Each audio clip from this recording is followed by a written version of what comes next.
wala ka ng gana sa pagbablog, no? Paggawa ng content, dahil mantala yung iba nagpapasarap lang, diba? Tumatanggap lang tapos kinukulang pa. Tapos nakuha pang magreklamo, nakuha pang magalit, putang ina. Yo, what's up mga par, diba? Good day sa inyo lahat. Ano muna tayo, nandito ulit tayo sa bahay bakasyonan ni boss. Siyempre kasama natin siya. Tapos na ng exercise namin, kaya medyo pahangin tayo dito sa labas.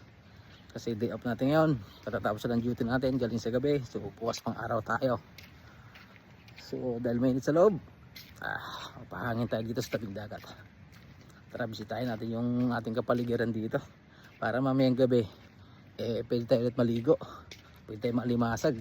Pero ngayon ang daming huli, hindi na siguro kailangan malimasag mamaya, kasi halos kalahating sako yung nakuha nilang alimasag kaninang umaga. Tara, mag-aliw-aliw muna tayo dito kasi sobrang loaded yung mga pag-iisip natin sa samot sa haring mga problema dumarating sa buhay natin. Pero dito pa rin tayo lumalaban tayo ng patas. Wala tayong naagrabyadong tao, kaya mga may inggit dyan, pikit na lang para matapos na, wala na maraming issue, di ba? Ganun lang simple yun.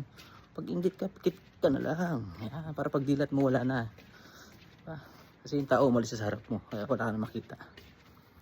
Wow, gusto ko sana maligo par, kaso alas 8:30 na, medyo may kainitan na siya. Pero napakalinis par. Ito talaga par yung sinasabing legit talaga na bakasyon, pahingahan, dahil tahimik na lugar. Parang napakainan par, diba? Tayo lang yung tao. Kaya umaga mga alas 7:20 nandito kami na boss. Nagtambay-tambay siya doon sa may dulo, sa mismong tabi ng dagat na yan. Nandiyan siya, lakad siya sa buhangin para ma-exercise naman siya. So may hapon balikan natin yan par. So ganun lang ka-basic. Sina-update natin ngayong araw na ito mga par, kasi mga ilang araw tayo walang upload dahil grabe, parang alam na wala ka ng gana sa pagbablog, no? Paggawa ng content, dahil samot sa rin mga problemang dumarating sa buhay natin, no? Minsan parang gusto na lang natin itulog, gusto na natin ihiga, mag-isip, gano'n, no? Pero kailangan lumaban, kailangan tumayo, kailangan manindigan ulit. Hindi pwedeng papatay-patay dito, kasi solo lang ang katawan natin dito. Nagkasakit tayo, bumigay tayo, wala mag-aalaga sa atin, diba? Samantala yung iba nagpapasarap lang, diba? Tumatanggap lang tapos kinukulang pa. Tapos nakuha pang magreklamo, nakuha pang magalit, putang ina, diba? Gumising kayo. Hindi yung puro kayo ganyan, magbanat kayo ng buto.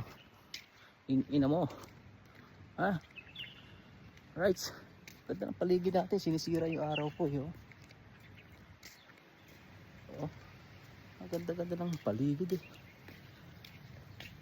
Tara, buyan tayo.